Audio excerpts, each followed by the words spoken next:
Bonjour à tous et bienvenue sur Blog Automobile. Pour ce week-end et toujours dans les voitures sportives, nous essayons la nouvelle génération d'Audi RS6. C'est parti!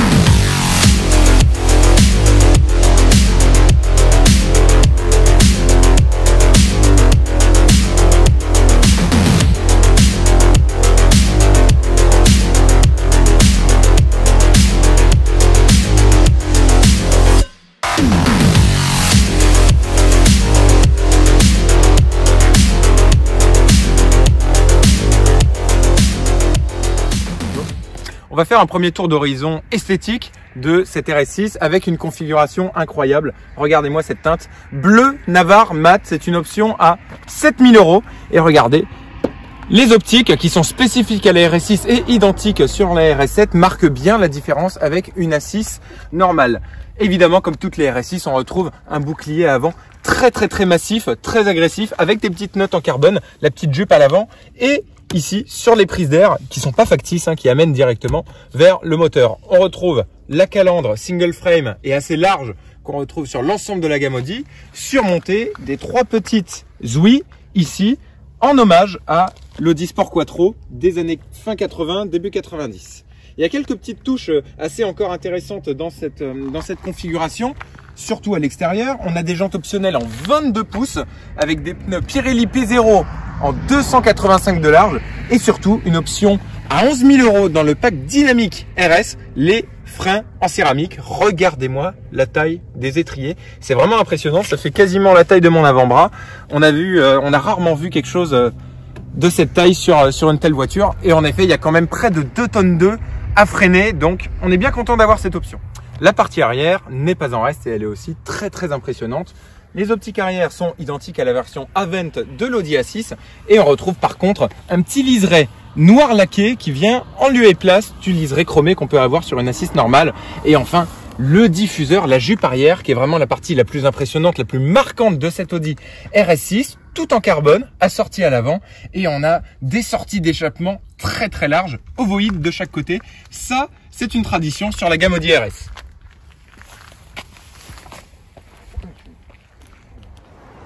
Il est temps de faire un peu le tour de l'intérieur de cette RS6 et vous allez voir, il y a beaucoup de choses à dire. Venez avec nous.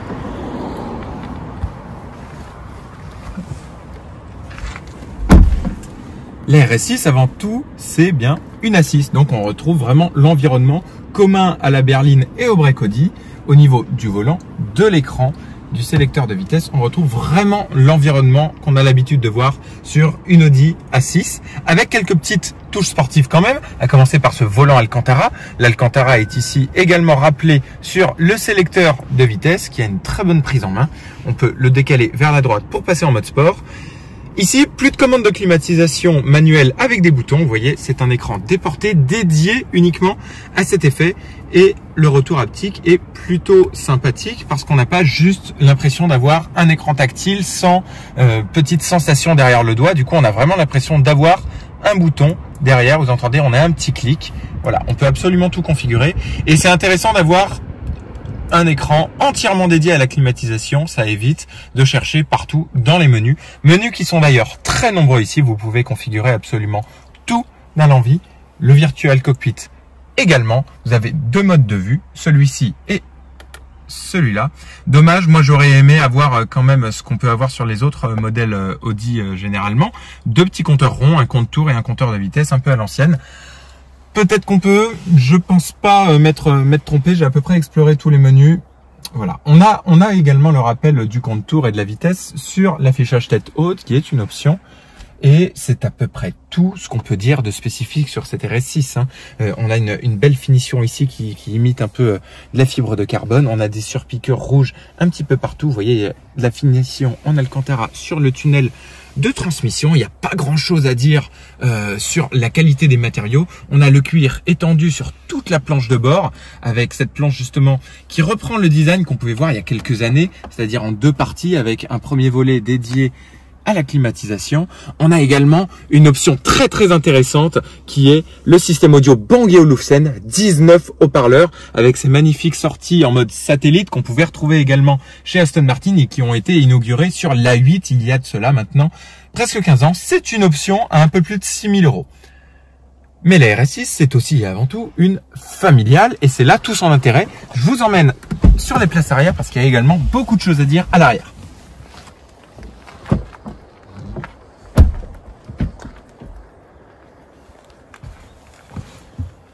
Et oui, la RS6, c'est accueillir également à l'arrière. Il faut savoir que le siège avant, je l'ai réglé pour moi au niveau de la position de conduite, pour avoir une position de conduite vraiment agréable pour faire de la route. Et je mesure 1,84 m et regardez-moi ça, tout l'espace que j'ai au genou, tout l'espace que j'ai au niveau de la tête. Et je peux vous dire que le coffre n'en est pas grévé pour autant. On a des sièges assez sympathiques avec un maintien latéral qui est assez marqué. Regardez-moi ce détail, toute la partie assise et dossier matelassé avec des surpicots rouges et perforés. C'est très bien fini. C'est vraiment une voiture qui sait accueillir. Et on a également, regardez, le contrôle de la climatisation dédié à l'arrière via ce petit écran. Et la petite touche qui donne vraiment envie de voyager également à l'arrière, on a les petits stores manuels pour être vraiment installé parfaitement et envisager les voyages au long cours sans souci.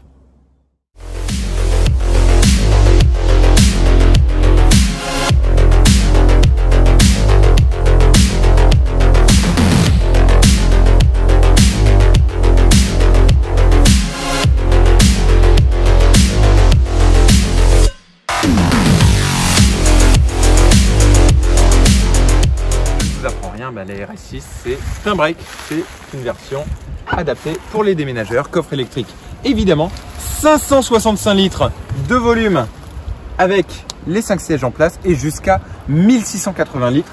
Je peux vous dire que vous pouvez partir en vacances tranquillement et attaquer un col de montagne, même avec tous vos bagages à l'arrière sans souci. La RS6 en quelques chiffres, c'est une supercar en version break, un V8 biturbo d'origine Audi de 4 litres, 600 chevaux, 800 Nm de couple et un 0 à 100 abattu en 3 secondes 6. Et avec le pack Dynamic Plus, on a une vitesse de pointe qui est augmentée de 250 à 305 km/h.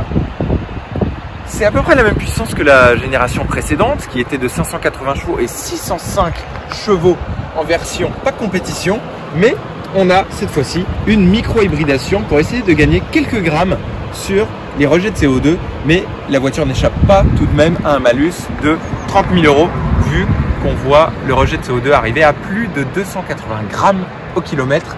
Ça fait quand même 30 000 € minimum en 2021 à rajouter au prix de base de 129 000 € de la voiture. Côté dynamique, on a toujours le Drive Select avec une suspension pneumatique adaptative en fonction du mode de conduite et toujours en option dans le pack Dynamic Plus, les fameux freins céramiques avec des disques avant de 440 mm. C'est 30 de plus que le e-tron GT en version RS. Avec cette 4e génération, Audi confirme l'aura qu'a su acquérir la RS6 Avant au fil des ans. C'est une voiture avec des performances de supercar, toujours avec un côté pratique et presque seulement à partir de 130 000 €. Franchement, vu les performances proposées, c'est presque une bonne affaire face à des voitures au blason de Porsche, Ferrari ou McLaren. La RS6 a décidément pas fini de faire parler d'elle et regardez, cet exemplaire était vraiment l'exemple parfait de la possibilité de configuration à l'infini de cette RS6. Vraiment une supercar jusqu'au bout des doigts. L'Audi RS6, une fois qu'on la pousse, on retrouve vraiment tous les gimmicks de la gamme Audi S et RS, c'est-à-dire avec une puissance qui arrive tout de suite dans un environnement très feutré, mais toujours avec une part de contrôle, une part d'électronique qui vient aider le pilote à contrôler la voiture. Il faut dire que sur une voiture de plus de 600 chevaux, de 600 chevaux en tout cas, et 800 Nm de couple avec de telles performances comme celle de la RS6, on est bien content d'avoir ces petits garde-fous qui permettent de garder la voiture sur la route. Au freinage, forcément avec le pack Dynamic Plus et les freins céramiques, c'est quelque chose d'assez stupéfiant. Le mordant est immédiat, incroyable et surtout les freins sont endurants. On a plusieurs modes mode de conduite, le dynamique évidemment qui met tout en mode dynamique par défaut, et on a le petit bouton sur le volant qui nous permet de passer dans deux modes configurables, RS1 et RS2, et qui permettent vraiment de configurer à l'envie deux formats, deux profils de conduite selon vos préférences. On a également sur l'écran le statut des disques et le statut du moteur pour ne pas maltraiter la mécanique et attaquer au bon moment. La suspension adaptative, en mode dynamique, elle est déjà plutôt ferme et c'est le maximum qu'on peut avoir.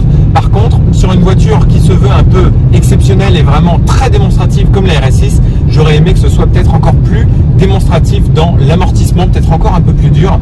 Mais une chose est sûre, ce qui est vraiment démonstratif, c'est le moteur. Une poussée phénoménale jusqu'à 7000 tours minute avec ce V8 biturbo et surtout un feeling de direction parfait avec, malgré tout sur la balance, 2150 kg à vide, à freiner, à contrôler. Mais l'électronique veille au grain. On a vraiment une voiture qui n'est pas forcément hyper engageante à la conduite, mais qui va se révéler un vrai boulet de canon qui va déchaîner les ténèbres constamment, sans s'arrêter. Et vous allez vous retrouver à des vitesses totalement en dehors de la légalité. Et je me retrouve un peu sur les mêmes sensations que j'avais à bord de la Audi RS e-tron GT, 650 chevaux et la poussée de l'électrique vraiment en instantané, sauf que là je me rends un peu plus compte quand même des sensations via le bruit moteur qui aurait lui aussi mérité d'ailleurs, merci les normes, d'être un peu plus présent, un peu plus brillant, un peu plus démonstratif, parce que la RS6 c'est quand même un objet d'art, une véritable institution à elle toute seule, et on aimerait vraiment quelque chose d'encore plus poussé.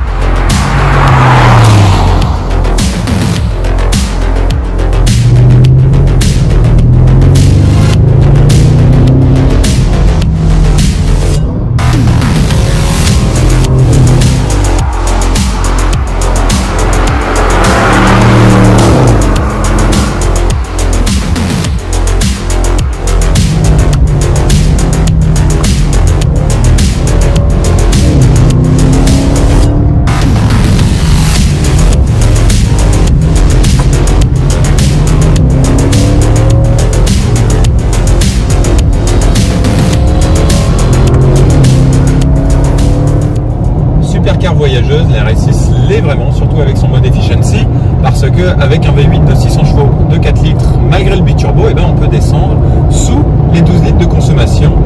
En consommation moyenne, par contre, nous forcément sur cet essai, on est à 18 litres 6.